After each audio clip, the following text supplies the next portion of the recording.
저희가 아침마다 말씀을 묵상하는데요. 묵상하는 이유는 성경 본문의 내용을 이해하는 것으로 그치는 것이 아니라 이 말씀이 나에게 주는 메시지가 무엇인가 하는 것이 가장 중요합니다.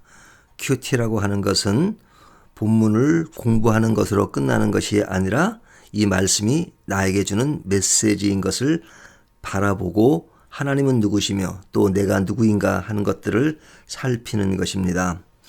오늘 본문의 내용은 예수님과 세례 요한을 비교합니다.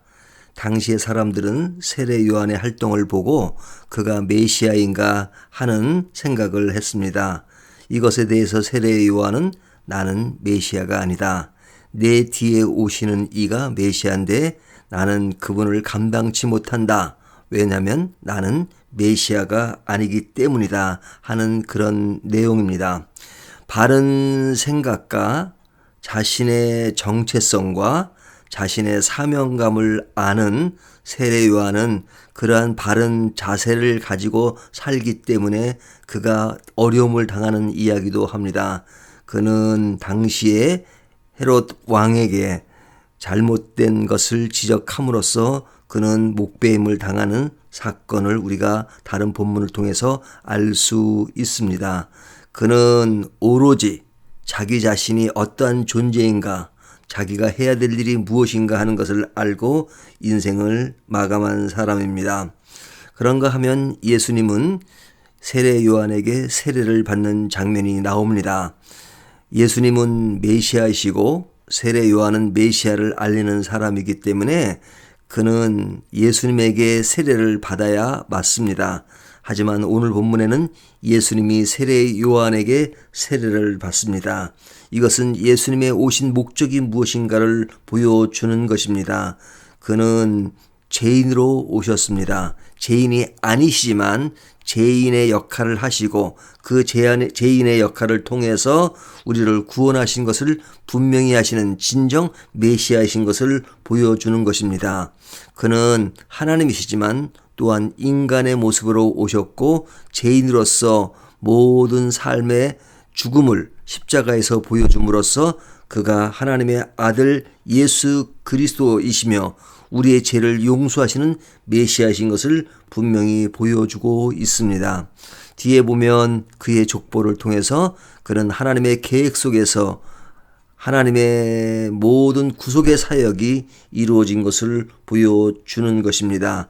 이 일을 통해서 예수님은 누구시며 또 그 일을 전하는 세례 요한은 누구인지를 보여주고 있습니다. 그렇다면 오늘 본문이 우리들에게 주는 교훈이 무엇일까? 또 메시지는 무엇일까? 라고 개인적으로 적용하시기 바랍니다. 오늘 적용을 통해서 나는 메시아를 기다리고 있는가?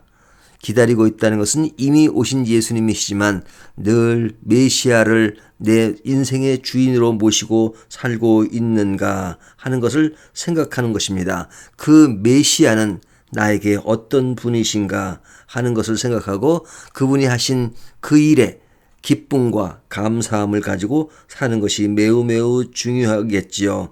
내가 메시아로 살고 있지는 않은가? 이것은 매우 엎여 있는 말 같지만 사실은 메시아를 기다리고 메시아를 나의 삶의 주인으로 모시고 살다 하지만 그러나 내가 메시아로 살 때가 얼마나 많습니까? 내가 내 인생의 주인으로 살고 예수님은 내 인생의 주인으로 사는 나를 그냥 돕고 하는 정도로 생각한다면 진정 메시아로 생각하는 일이 아니겠지요.